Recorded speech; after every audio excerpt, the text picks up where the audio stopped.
নমো কৃষ্ণ শংকৰ গুৰু হৰি ৰাম ৰাম হৰি ৰাম হৰি ৰাম। ভীষ্মৰ মুখ্য উৎসৱ কথন প্ৰথম খণ্ড পদ। ৰাম গোত্ৰ হত্যা পাতক কৰিয়া যুধিষ্ঠিৰ, মাধৱৰ প্ৰবোধে নভৈল মন স্থিৰ, অধিক বুলন্ত কৰি কৃষ্ণক বিচাত, বুজিলো সমস্তে তোমাৰ কুত নাট, কান্দন্ত কৰিলো বুলি সুহীন বিঘাত, ব্যাসৰ বাক্যত নাহি ৰাজাৰ সঞ্জাত, কহন্ত যতে যজ্ঞ যুগ পায়া চিত্ৰ, নাহি শান্তি তথাপিতো নিপতিৰ চিত্ৰ,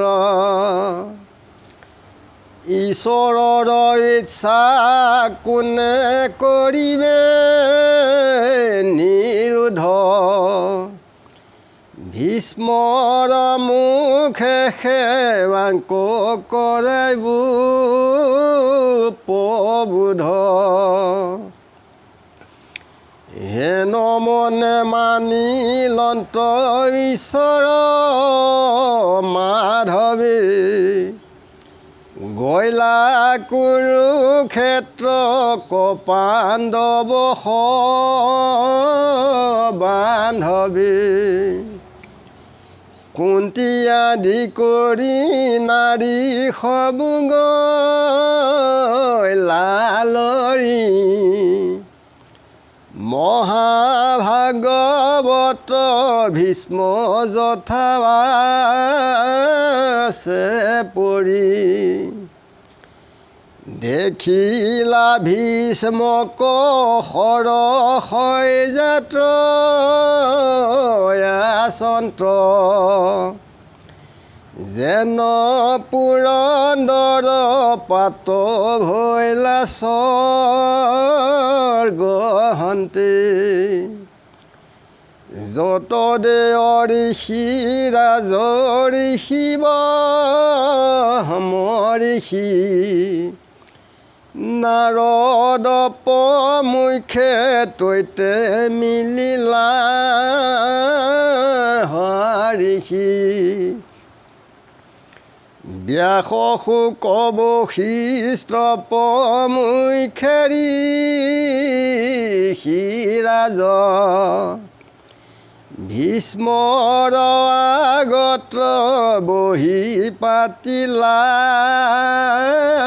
সমাজ, সবাকো কৰিলা পূজা যাক যে নবিধি, কৃষ্ণক দেখিয়ে যেন পাইলা নবনিধি,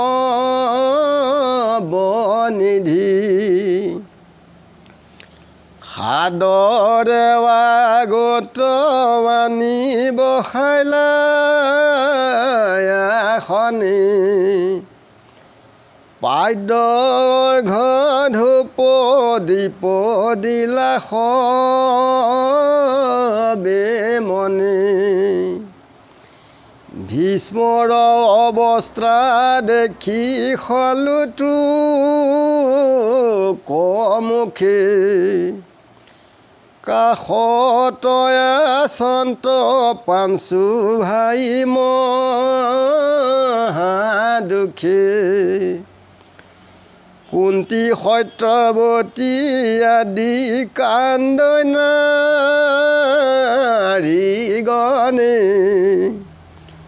দেখিয়া ভীষ্মৰ মৰ্ম চৰি গলা মনি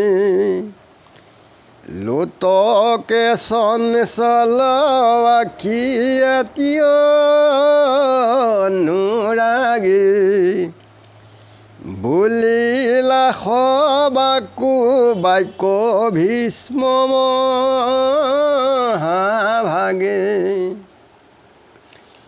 পৰম ধৰ্মিষ্ঠ পাঞ্চু কৃষ্ণত্ৰ সন্মুখ ইহে মহাকষ্ট তোৰা সবে পাইলা দুখ হামাৱ কুন্তী তোমাকে শেক খেদ পাণ্ডুৰ মৰণে দুখ পাইলায় বিচ্ছেদ এই পাঞ্চ পুত্ৰ লয়া কৰিলা বিদেশ দুষ্ট ধৃতৰাষ্ট্ৰে নিদিলে কোনো ক্লেশ জানো নাই মৃত্যু দুখ লিখিত তোমাৰ কালে ঘটালে আশী খবনিকাৰ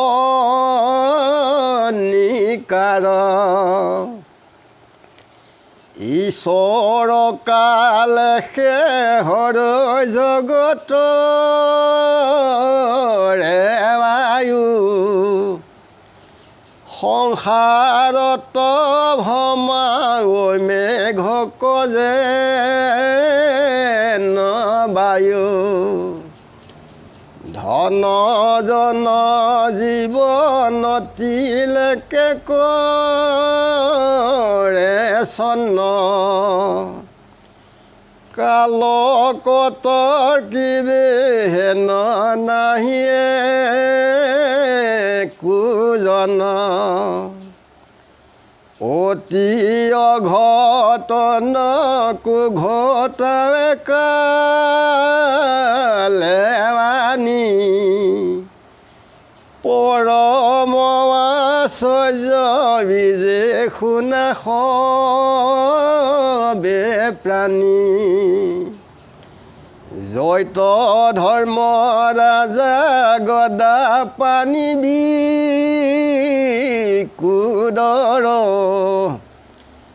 ধনঞ্জয় যথা তগান দিব ধনুধৰ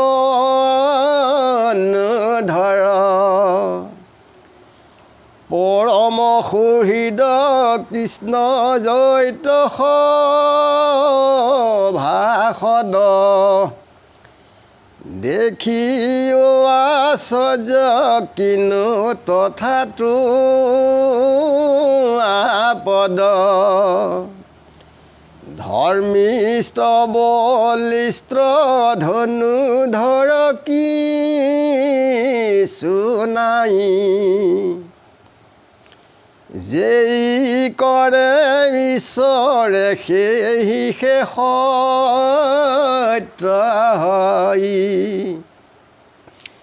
ঈশ্বৰ চেষ্টা কোনে কমন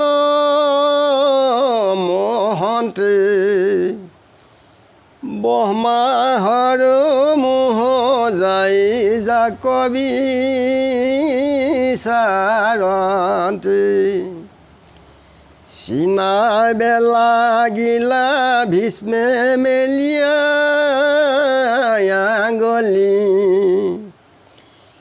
এহেতে ঈশ্বৰ কৃষ্ণ কালোৱা বুলি সম্পত্তিয়া চন্ত্ৰ হয়া দৈৱ কি তনয় আন্তঃহন্তে জগতৰে সৃষ্টি স্থিতি লয় কোটি ব্ৰহ্মাণ্ডৰ নাথ এন্তে মহাহৰি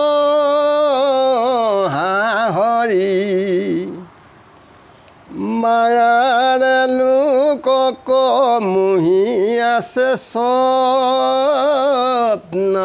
কৰি কিনো পাণ্ডু পুত্ৰ তোমাৰ শাৰম মহাভাগ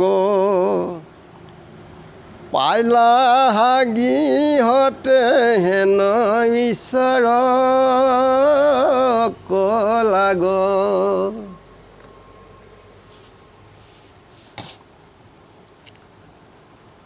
কৌৰৱ পাণ্ডৱৰ যেতিয়া মহাভাৰতৰ যুদ্ধ হয় তেতিয়া যুধিষ্ঠিৰ নিজৰ পৰিয়ালৰ পাতক গুপ্ত হত্যাৰ পাপত পৰাৰ কাৰণে তেখেতৰ মন বৰ অস্থিৰ হৈ আছিল। মাধৱে অনেক প্ৰবোধেৰে বুজাইছিলে, তথাপিতো মন কেতিয়া স্থিৰ নহ'ল। তথাপিতো বিষাদহে কৰে কৃষ্ণৰ আগত। তেতিয়া যে আপোনাৰ কুট নাট এইবুলি যুধিষ্ঠিৰে কৈছে, অনেক কান্দিছে শহীদৰ বিঘাতত, তথাপিতো ব্যাসেও বুজাইছে, তথাপিতো তাত অকণো বিশ্বাস হোৱা নাই। যিমানবিলাক যজ্ঞ যোগ প্ৰায়শ্চিত্ত কৰিছিলে তথাপিতো এই গুপ্ত হত্যাৰ পাপত তেখেতৰ মন কোনো স্থিৰ হোৱা নাই। ঈশ্বৰ ইচ্ছাক কোনে নিৰোধ কৰিব? তেতিয়া কৃষ্ণই ভাবিলে যে ভীষ্মৰ মুখেৰে কথাখিনি কোৱালে তেতিয়া বিশ্বাস কৰিব। এইবুলি ভাবি কৃষ্ণই কুৰুক্ষেত্ৰলৈ পাণ্ডৱসকলক কুন্তি আদি কৰি নাৰীসকলক সকলোকে লৈ গৈছে যে মহাভাৰত ভীষ্ম য'ত শয্যা পৰি আছে, যে যেনেকৈ পুৰন্দৰ যেনেকৈ স্বৰ্গৰাজ্যৰ ঠিক তেনেকুৱা নিচিনা শৰৰ ওপৰতে ভীষ্ম পৰি আছে। এয়া আমাৰ ক্ষুদ্ৰ ব্ৰহ্মাণ্ডত কৈছে, আমাকো শৰে থকা সৰকা কৰি আছে, বেমাৰ ব্যাধি শোক তাপ দুখ এই গোটেইবিলাকে। তাত দেৱৰ্ষি ৰাজৰ্ষি ব্ৰহ্ম ঋষি আদি কৰি ব্যাস প্ৰমুখ্যই এখন বহল সমাজ এখন পাতিছে। ভীষ্মৰ আগত সকলোকে পূজা কৰিছে আৰু কৃষ্ণক দেখা পায় ভীষ্মই বৰ আনন্দিত হৈছে, নৱনিধি যেন পালোঁ, বৰ তেখেতে আনন্দ পাইছে আৰু ধূপ দীপেৰে পূজা কৰিছে। ভীষ্মৰ অৱস্থা দেখি কৃষ্ণই দোষ কৰিছে আৰু যিমানখিনি লোক আছিল পঞ্চপাণ্ডৱেও মহাদোষ কৰি কুন্তি সত্যৱতী আদি কৰি তেওঁলোকে বহুত শোকাকুল হৈ কান্দিছে। ভীষ্মৰ মৰ্ম তেতিয়া চৰি গৈছে। সবাকো সন্মান জনাই ভীষ্মই কৈছে যে পৰম ধৰ্মিষ্ঠ পঞ্চপাণ্ডৱৰ সন্মুখত কৃষ্ণ আছে, যে তেওঁলোকে পঞ্চপাণ্ডৱে বহুত দুখ পালে, যে মাতৃ কুন্তীও মহা কষ্ট পালে ভীষ্মৰ পাণ্ডুৰ মৃত্যুত, যে তেওঁলোকে বিদেশত বহুত যান্ত্ৰণা ভোগ কৰিবলৈ যে দুষ্ট ধৃতৰাষ্ট্ৰই কি দুখ নিদিবলগীয়া থাকিলে। এয়া হৈছে সকলোৰ কালেই কৰাই, কালেই সকলো কৰ্ম অনুসাৰে নিকাৰ হোন যায়। ঈশ্বৰ কালেই আমাৰ সকলো পৰমাই হৰণ কৰে। সংসাৰত যেনেকৈ মেঘক বায়ে ভমায়, ঠিক আমাৰ আয়ুসো তেনেকৈ লৈ গৈ থাকে। ধন জীৱন ই তিলেকতে ধ্বংস কৰে। কালক তৰ্কিব লাগি ইয়াত কোনেও নোৱাৰে। যে কালে অঘটনকো ঘটায়, যিটো হ'ব নলগীয়া, ই পৰম আশ্চৰ্যৰ কথা। য'ত ধৰ্মৰাজা গদাপাণি বিকুদৰ আছে, কৃষ্ণও আছে, তথাপিতো তাত মহা আপদ। ধৰ্মীয় ক্ষেত্ৰত ধৰ্মিষ্ঠ বলিষ্ঠ ধনুধৰ একো নাই, যি কৰিব লাগে সকলো ঈশ্বৰেহে কৰায়। ঈশ্বৰৰ চেষ্টাক কোনেও বুজিব নোৱাৰে। ব্ৰহ্মা হৰ তেখেতসকলেও মোহ হয়, যে তেখেতৰ পৰাই কৃষ্ণৰ পৰাই সৃষ্টি স্থিতি লয় এই ব্ৰহ্মাণ্ডৰ মহাহৰি, যে তেওঁলোকে গৃহতে থাকিয়েই ঈশ্বৰ কৃষ্ণক তেখেতসকলে দৰ্শন পাইছে। তেখেতসকলে মহাভাগ্য। আমি ইমানতে খবৰচোন সেৱা যেন ৰাখিছোঁ কৃষ্ণ।